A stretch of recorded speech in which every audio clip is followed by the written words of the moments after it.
Hi, everybody. My name is Megan Rebone. I am the Health Services Director for Lakeland School Corporation. I want to first introduce you to our fabulous nursing staff, Miss Jody Workman, who is at Lakeland Primary School, Miss Jenny Pease at Lakeland Intermediate School, and myself. I work primarily at the junior senior high school. Inside the folders that you should have received, you will see a paper with the Chirp logo in the corner with the little bird.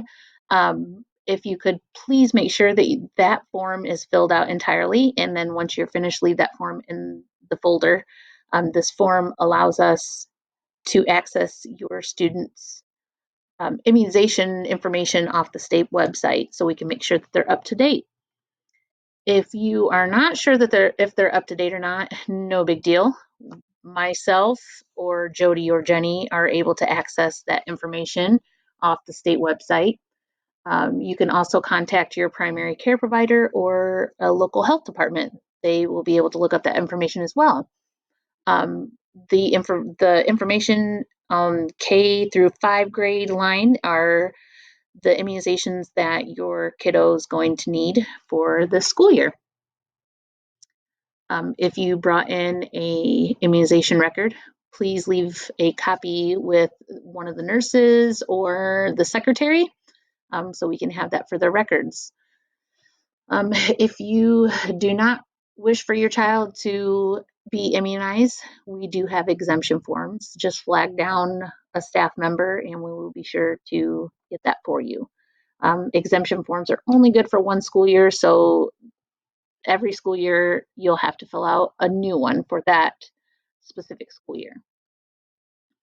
How do you know if your kid's too sick for school? Biggest thing is their temperature. If they have a fever of 100.0 or greater, they need to stay home. Once they've gotten that temperature, they must be fever free for 24 hours without the use of medication before they can come back to school.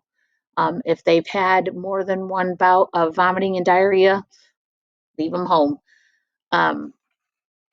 Any kind of infection, like especially pink eye, we see that occasionally, sometimes just depends quite a bit. Strep throat or ear infection, anytime that happens, they need to go to the doctors, get a note, bring it to school, and they have to be on the prescribed antibiotic for 24 hours before coming back, as well as being fever free. It's important that you understand that the nurses at Lakeland School Corporation cannot diagnose. If you think your kid's sick, your best bet is just to go get them checked out.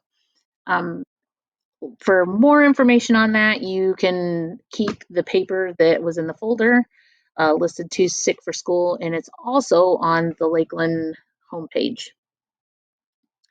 Medication policy is also inside that folder.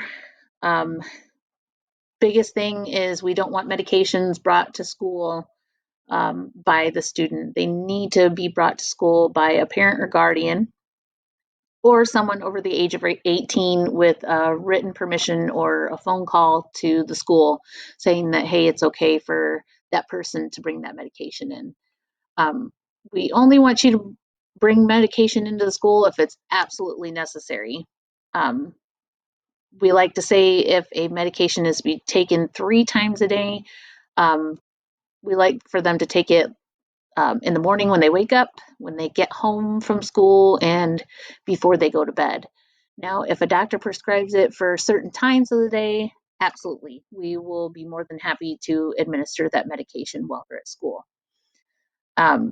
Any over-the-counter medications must be in the original packaging that it comes in from the store and must have a doctor's note, a written doctor's note or typed up doctor's note.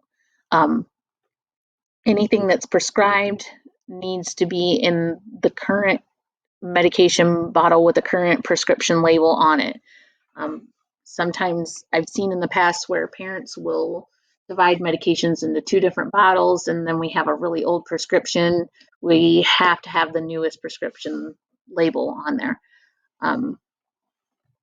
You can also find the medication policy on the Lakeland website.